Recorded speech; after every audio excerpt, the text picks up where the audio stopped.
Right now, I'm at the Oriental Hotel, and with me I have music industry's latest legend. He's just performed last night for a one-night-only concert at the Esplanade. He is three-time Grammy winner, singer, songwriter, and pianist, John Legend. Welcome to Singapore, John. Thank you, Yasmin. It's a pleasure. Welcome to my bedroom. Oh, yes, I'm very happy to be here. Now, first of all, happy birthday. I hear you turned 28 on December 28th. Yes, on the 28th. I guess it's a magical birthday if you turn 28 on the 28th. That only happens once, so it was fun. What do you do? I had dinner with a bunch of friends and I had a big party. All right. Now, let's start at the beginning. John, you were born John Stevens in Springfield, Ohio. Yes. So how did you come to be John Legend? It was a nickname. Legend was a nickname that some of my friends started to call me a few years back. And, sometimes nicknames stick, and they end up carrying on a life of their own. And that one did. And I had to decide, whether or not I was going to actually use it as my stage name. Obviously, it's quite a bold stage name to take on. And so I said, sure, let's do it. Why not? Maybe it's, a sign of what is to come. Hopefully. We'll see.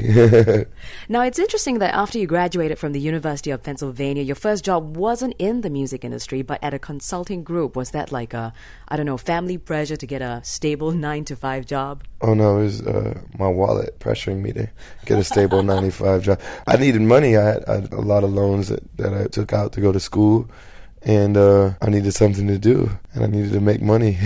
And so it was a good place to make money. And I learned a lot. It was a good job for me to have. But I always knew that music was what I was going to do full time. Eventually, it just took time to get a record deal and solidify it to the point where I could quit working. Right. And now, in a previous interview, you revealed that at the age of, 5 or 6, which is very, very young, you expected to be discovered later on. Tell us, what started you singing? My family started me singing. I grew up in a family that is full of musicians and people who love music and art, and we were always encouraged to sing and play. And when I started singing, I would see people on TV, and I would want to be that person on TV, And so it inspired me. It made me want to be a performer. And I never gave up on that idea, on that dream. Were your parents supportive, saying, yeah, musical career, you should go for it? Or were they like, no, come on, John, be practical? They were very encouraging. Like I said, it's a very creative family. We love the arts. And also, I was one of the first people to go to college in my family. And so even then I was already proving to be, standing out from what my family's expectations were. So they let me do what I wanted to do pretty much because they trusted me and they believed that I would make the right decision. They figured you had your head screwed on right, so just do whatever you want to do, John. Exactly. Now, your musical influences in the early years and now, what were they? Or what are they now? Well, growing up, I grew up around a lot of gospel music and some classic soul and R&B as well. I grew up clearly in the hip-hop generation, and my peers and my friends are people who create hip-hop and some of the best hip-hop in the world. And so clearly I'm influenced by that. And I think my first album was a true blend of my gospel and classic soul and hip-hop influences. But this album, I think, expands beyond that. It has those things, but it branches out further and takes some more creative adventures into different areas.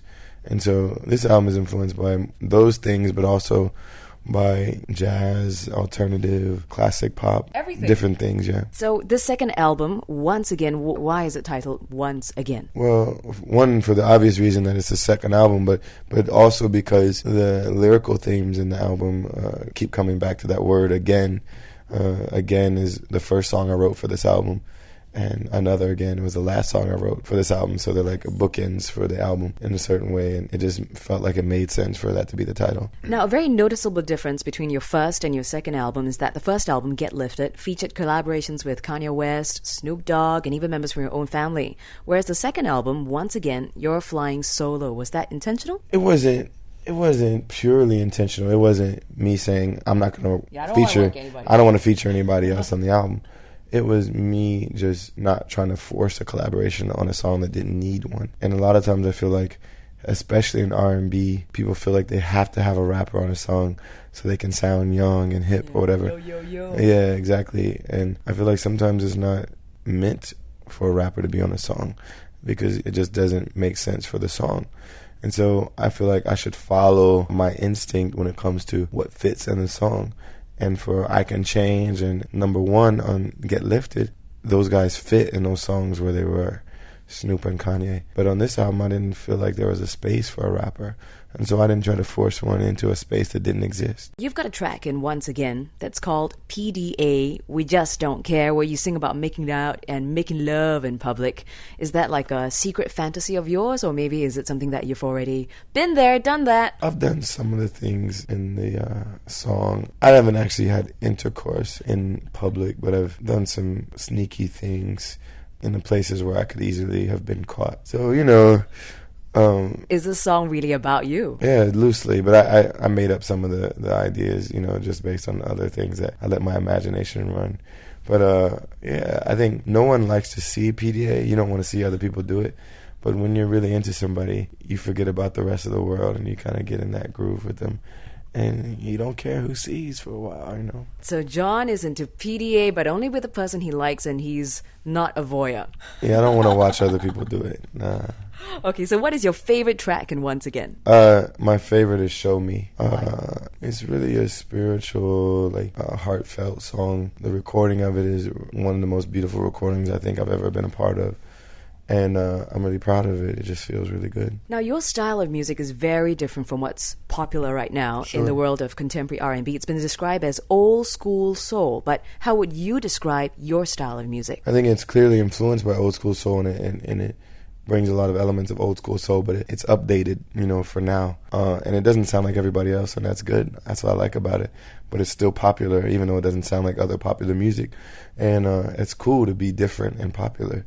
There's not a lot of artists that can say that, so I'm proud of that. Were you a little bit scared or a little bit nervous when you launched your first album, Get Lifted, because it was so different? Were you worried about, people not taking to it? Well, Get Lifted was less different than Once Again is. So Get Lifted was a little more mainstream, and Once Again is, I think, even riskier because it's less mainstream and even more left field. And so this one, I think, it took some panache, some balls to put it out.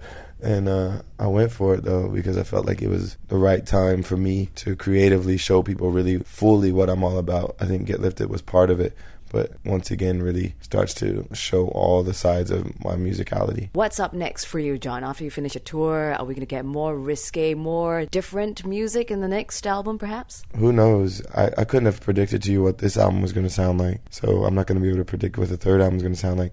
I just get in and I start creatively trying to see where the music takes me. If it takes me, in a left field direction, then that's where it takes me. And what are your plans after this tour? After this tour, I'll start another tour, and another tour, and another tour until 07 is over, pretty much. I'll be touring most of this year. Right, so will we be seeing you again in Singapore? I really hope so, yes. Well, definitely you will see me. I don't know about this year, but you'll definitely see me again soon. Is there a very special lady in your life right now? No, not right now. Why not? It's hard, It's hard to maintain and solidify and sustain something when you're on the road like 90% of the time. It's not the best way to meet women that you can sustain something with. You can meet people and, have kind of a casual thing, but it's hard to really have something that lasts when you have my lifestyle. And so that's fine, I enjoy my life and I have a lot of fun. But it's not the right time for me to be in a long, sustained relationship right now, I think. So that I think gives a lot of hope to a lot of women out there. So tell me, if they've got a shot, yeah. You've got a shot, ladies. Now, if your ideal woman was a dish, as in a type of food, what do you think she would be? Describe her, so the ladies out there will know if they fit the bill to be John Legend's woman. A dish. Yep. Like soulful, spicy, but also, healthy enough, Healthy enough? Not too healthy, You don't want it to be bland and tasteless, but you want it to be healthy. Is there a specific food you're thinking about? And good for you, I don't know. I gotta pick a southeastern dish, What now? Tell me, what do you think is the curry? Some curry, spicy, not very healthy though. Soulful, if it's not too greasy, it can be healthy. A healthy version of a curry. Yes, not too greasy. Can you eat spicy food? Yeah, not too much. It's not good for my stomach, which it'll cause acid and all that nastiness. But we won't talk about that.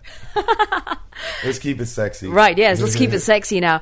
What do you think is the way into a woman's heart? I think part of it is through her mind, You have to engage her mentally and connect with her, let her know that you actually are listening to her when she talks, and you care about the things she cares about. And then there's a physical component as well. You guys have to have chemistry, you know. You've got to pay attention to what she likes physically and respond to that, take care of her. Make sure she feels good. Don't be selfish.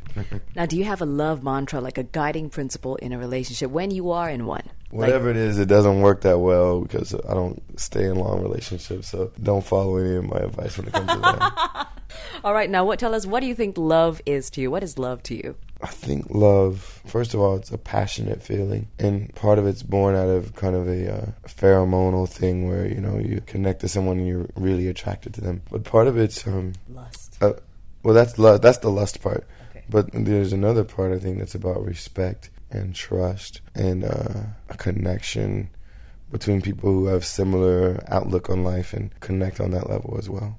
Well, John, I hope one day you find that woman of your dreams, and I hope she's going to be spicy and healthy and wholesome. Yeah, and soulful. I said, yeah, soulful. Now, last of all, do you have something to say to your fans here in Singapore? I love you. I love you, fans in Singapore.